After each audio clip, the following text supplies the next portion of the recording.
Um, all right, so the date, just for record here, record keeping, our current date and time, May 6th, 8:30 a.m. All right, so I am to report this. It happened yesterday, about 4 in the afternoon, before my AA meeting, maybe 3:30. I went to a meeting around 5:30. Um, I went out to wash my dishes, okay? I had, like, every dish I own was dirty because of the situation in here. Now that's all I can say, okay? But this basically says a lot. All right, so I'm taking out 4 or 5 tubs of dishes, dude, and I finally could do them at like 3:30. So, and everyone knows I wake up early and stuff. So this says a lot, but I can't say anymore. And when I went out there with my first tub, okay, the doors open to the bathroom. I'm hearing and seeing everything, okay? When I went out there, there was a full-on fight that happened upstairs with an individual who had no shoes on, and they collapsed on the floor upstairs in the hallway, or in that room that female used to say she lived in. Nobody lived in here, dude. They crawled through the holes they carved in the wall to the houses directly next door. They lived in one of these apartments in one of these houses next door. All these houses have multiple apartments. And the agents will tell the public all this and show you the evidence. That's not my job. It never was. Okay, so the fight that I heard yesterday with my first tub of dishes, I'm talking first under 10 minutes. Under 10 minutes, like right away, okay? It was like under 10 minutes because I was listening and I was ready for this kind of thing, you know? I'm scared here. This is why. These reasons are why. So, under 10 minutes, I'm washing my dishes in the sink in a terracel in the most deplorable, horrible conditions that I've been surviving, all right? We all know that. I'm creeping out of my room at 3:30 finally with 5 tubs of dishes because of reasons that are self-explanatory at that point with how many dishes I say I had. Okay, and I can't say any more about it, but it's kind of clear the situation that's been going on. So I'm coming out. It's my chance to do it. And when I do it at 3:30 in the afternoon, within the first 10 minutes in that room that woman was dragged out in a body bag, DOA from, or in the murder room, I could not tell. Okay, or the hallway, right in that area, which is near the staircase.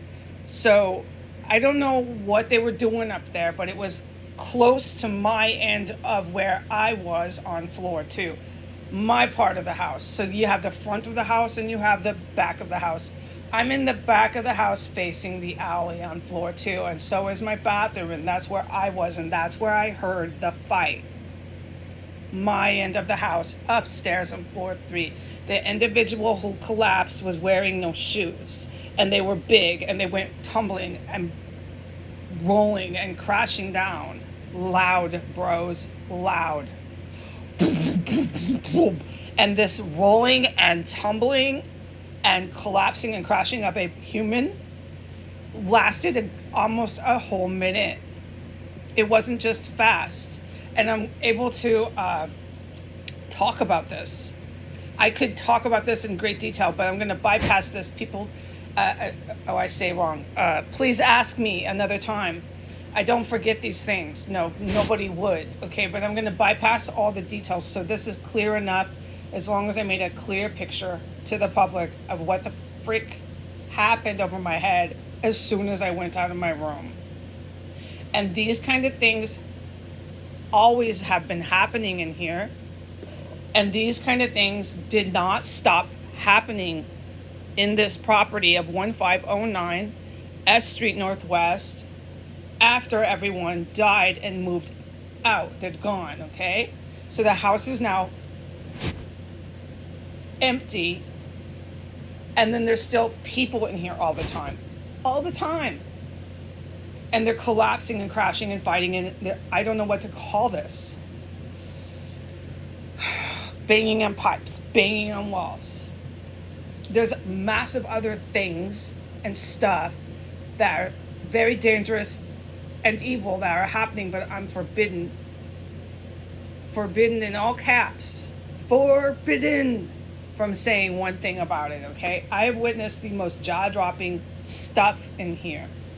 And then to have my relatives almost caused me to relapse by telling me everyone here is so great and I'm the problem, and to put all my belongings into a strange storage thing and get on a plane with only one cat, because the two cats here are evidence. I told you that. Only one cat, and then disappeared to a small town in Washington State. I have to admit, your parents are into something really dangerous. They're not parents. I don't like to use that word because parents don't endanger their family members or their own children. But I'm at a loss of words right now because of my word recall. So I'm just going to get my sentence out straight. Your parents, he's not my parent. He's this man she married. So I really have a hard time describing them. Your family members are into something obviously really bad. Never once have they ever stuck up for you. They have never once ever said what I was witnessing was happening in here. It was so stark and clear. By the time they were both dead, everybody in this house was dead, and my relatives were still texting me and sticking up and defending and standing up for the other people here that were doing the same things. Like I said, I saw that lady that says she owns the house, and I filmed all this stuff that lady was doing. My relatives were still standing up for her, a complete stranger to them, never to me. And it was so clear that I was in denial.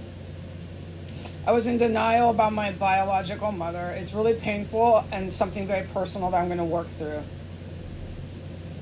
I don't know what they're into. I'm waiting for the official authority agents to tell me. They definitely do know. I'm the one that doesn't know anything. I'm always in here by myself.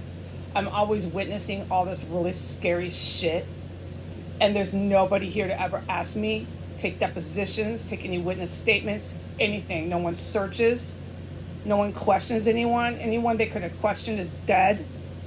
I'm just sitting in an empty house by myself now, witnessing everything as before, but nobody lives here now. It's just empty, but it's still going on, and there's people always in here.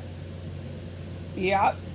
And about the houses next door and all the stuff in the city, like what I see on the sidewalks and in the alley and in the backyards, I'm forbidden from talking about. So my family members are not going to send me into relapse. And last night, I needed to have that told to me by my higher power that I was a drunk that didn't drink. But then I remembered I've been taking a bath with my mouth, breathing through my mouth for multiple years because of the decaying dead bodies in here. There have been, like I said, hand to judge, more than one dead body in here at a time, just reeking the house, where you open the front door when you're running down the stairs and it just gushes out into the oxygen. Like, I have really experienced and witnessed this, and there's no question, everybody knows it. There's definitely military personnel, military people who are very aware of this street and this property, 1509. There's no question they know about this house. They fucking know. So what they know, I don't know, but I know what I know. And these are professional people, so they guarantee no more than me. Guarantee you. They know way more than me. So I am guaranteeing myself they know what my fucking family's into. Excuse my language, it's really upsetting.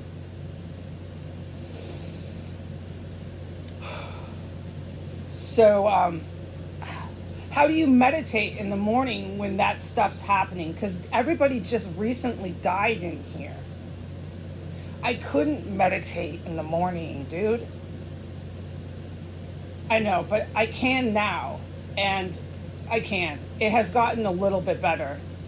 Not a lot. I can't tell the agents or God that it has gotten a lot better. It has not. I just told you how I was sneaking out of my room at 3:30 to wash every last single piece of silverware I owned and plate. I had no plates, nothing left. I had used it all. And it's self-explanatory what I'm saying when I'm sneaking out in the late afternoon to try to wash anything. It's not that much better. No, that's why the military's so fucking pissed. Because this shit's fucking empty here, right? Aren't I the only one in here? And then when I go out, there's a huge fight over my head and someone's crashing and rolling down. And then it was all quiet after that. I kept the door open and listened, and there was no more fights. There was no more dropping buckets. There was nobody I could hear on basement, floor 1, floor 2, floor 3. I just didn't hear anyone. This is really serious in here, and I know that.